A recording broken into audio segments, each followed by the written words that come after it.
in time to the year 1966.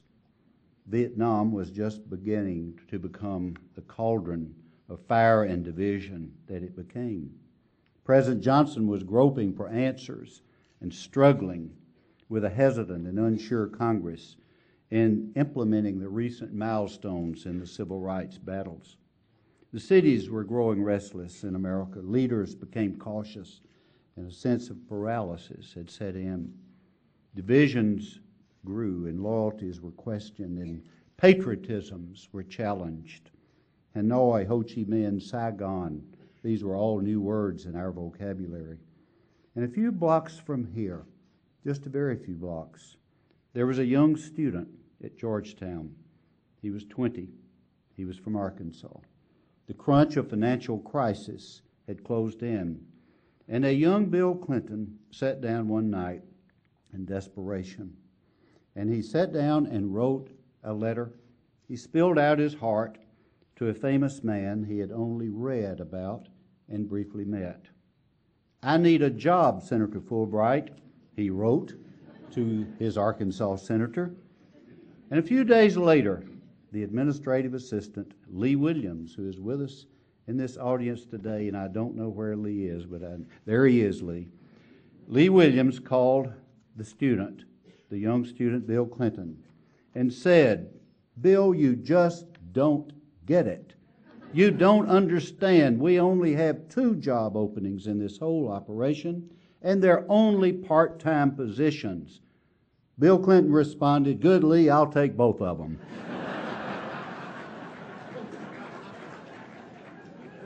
That's Bill Clinton. And that is exactly how he got to Capitol Hill. He opened and read the mail, he answered the phones, he attended hearings on Vietnam and the issues that consumed the Foreign Relations Committee and the country at that moment became his passion. He listened and he watched, he studied, he absorbed. Bill Fulbright became Bill Clinton's giant. Just because the world is going mad, we don't have to go mad with it. That was the message that was imparted, and that was the message he heard. Fate and circumstances and even necessity played such enormous roles in bringing these 2 unique lives together. One was born just before World War I. One was born just after World War II. Some might say worlds apart. One was 60, one was 20. And this unique relationship, almost father and son, ultimately, came at a most formative time in the young Bill Clinton's life.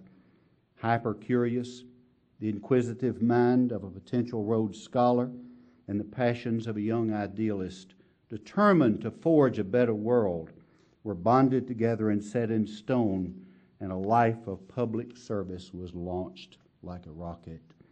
From Senator Fulbright, Bill Clinton had learned political decency, and he learned that true statesmanship demands courage and the great value of mutual respect, regardless of differences, was paramount.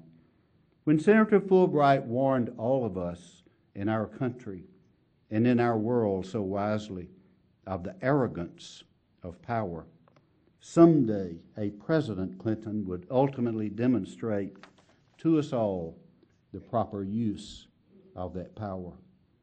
32 years ago, last Saturday night, Mr. President, Barbara Pryor and I sat in Russellville, Arkansas.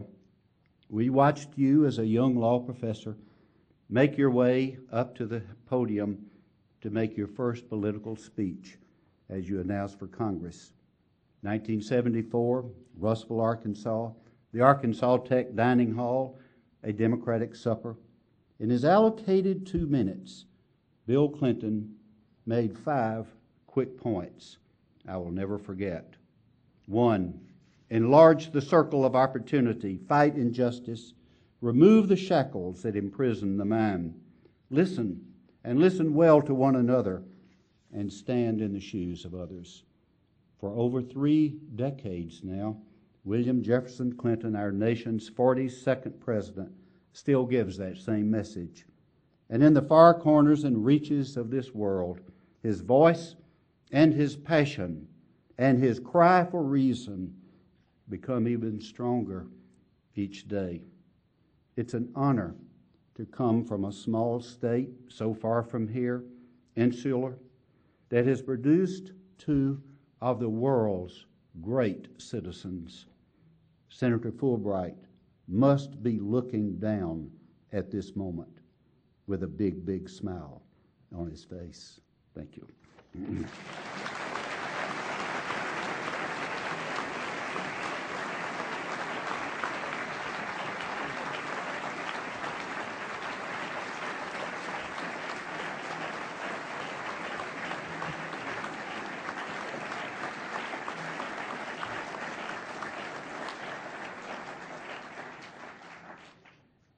Senator Pryor, thank you for those moving and personal remarks. The Fulbright Prize was created to recognize those who have made outstanding contributions towards furthering mutual understanding among peoples and who have helped break barriers that divide humankind. The achievements of Fulbright Prize laureates exemplify the ideals of the Fulbright program. Since its founding in 1993, the Fulbright Prize has been awarded to a highly distinguished group of world leaders.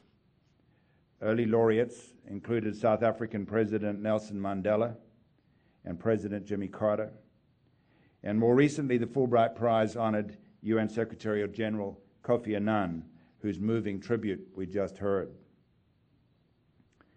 This year, the Fulbright Prize Selection Committee Chairwoman, Dr. Ruth Simmons, President of Brown University, and herself a Fulbrighter, was joined in her work by an international committee of notable Fulbright alumni from Brazil, from Papua New Guinea, and from the United States. They selected as our Fulbright laureate a leader whose life's work continues to further constructive relationships among peoples and nations and to promote solutions to some of the world's most intractable health, economic, security, and developmental challenges. And of course, he is a Rhodes Scholar, so he understands firsthand the power of international education. As President of the United States, our Fulbright Prize laureate fostered constructive relationships between our country and Latin American nations. He focused attention and resources on the challenges facing the countries of Africa, and he promoted peace in the Middle East and in Ireland. After leaving office, he established the William J. Clinton Foundation to strengthen the capacity of people throughout the world to meet the challenges of global interdependence.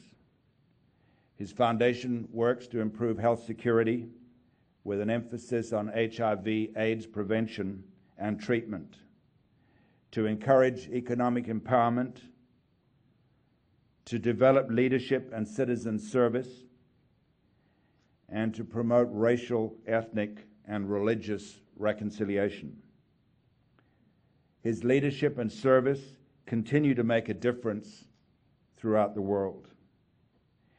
And therefore, for his bold, enlightened initiatives to counteract poverty, ignorance, and the racial, ethnic, and religious prejudices that are barriers to peace and justice everywhere, and for his steadfast vision of empathy, cooperation, and dialogue in the service of humanity, we are honored to present the J. William Fulbright Prize for International Understanding to the 42nd President of the United States of America, William Jefferson Clinton.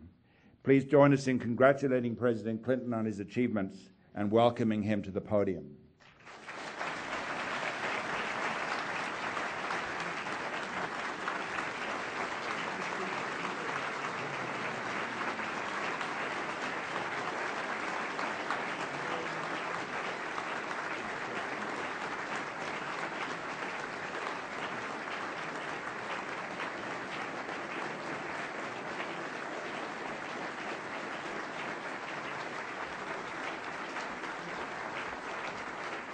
And now President Clinton will deliver his address.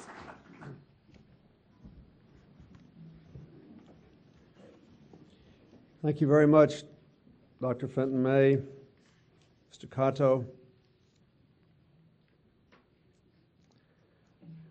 I thank Neville Isdell and Coca-Cola for supporting this. Harriet, thank you for being here today. I'd like to thank all my old friends from the Fulbright days, Hoyt Purvis and others who worked for the Senator with me, and thank you, Lee Williams, for giving me a job without which I never would have become president, which probably qualifies you for the second most unpopular person among Republicans in the entire United States today.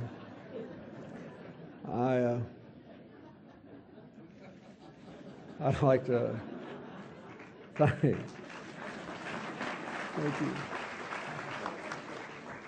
I really hate him. You know, I had his 75th birthday party in the White House, which means he's over 80, and look at him, he looks younger than I do. But a long time ago, you took a chance on somebody with no money and no political influence who could do nothing for Senator Fulbright except read the newspapers, clips, and run errands. It worked out all right, and I thank you. I would like to thank the members of my administration and the members of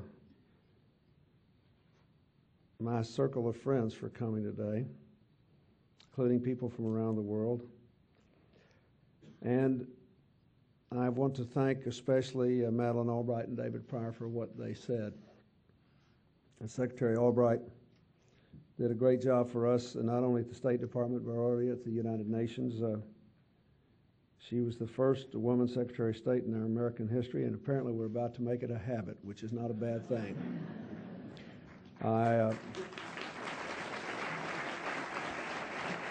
Because she was a native of the former Czechoslovakia, she understood a rapidly changing and deeply strained part of the world at a time when it was the responsibility of the United States to try to stop hundreds of thousands of innocents from being killed there and millions of people from being turned into refugees. And whatever good we did, we couldn't have done without you. So I thank you, Madeleine, and thank you for being here. And David Pryor only told you part of the story. You know, he was running for Congress 40 years ago when I was a student pleading for a job with Senator Fulbright. And I met him when he was out running. And I thought then, and I think now, that he's a better politician than either Bill Fulbright or I was, as you could tell from his speech. And David and his wife Barbara, who's here on the front row, and their children, one of whom is now the United States Senator from our home state, have been my friends for 40 years. And he then, after he left the Senate, which was a sad day for me, he went up to the Kennedy School and wound up running that program up there. And then he came down and became the first dean of the Clinton School of Public Service, which is associated with my library in the University of Arkansas. And he's just, I think officially you've been out of office for how long? 2 weeks, about 3? So he worked again for me, but I didn't have a better friend in the United States Senate. I didn't have a more helpful friend when I left office, and I never knew a kinder person in this rough business we were in. When I first met David Pryor on the street campaigning for Congress 40 years ago, I thought he was an uncommonly nice man, and once I ran into him and Barbara a couple of years later on Wisconsin Avenue, and they were having dinner, and they were the hot young couple in Arkansas politics, and I was still a penniless student of uncertain prospects, not particularly well-dressed even, and they invited me to sit down and have dinner with them. That was 38 years ago. I remember that like it was yesterday.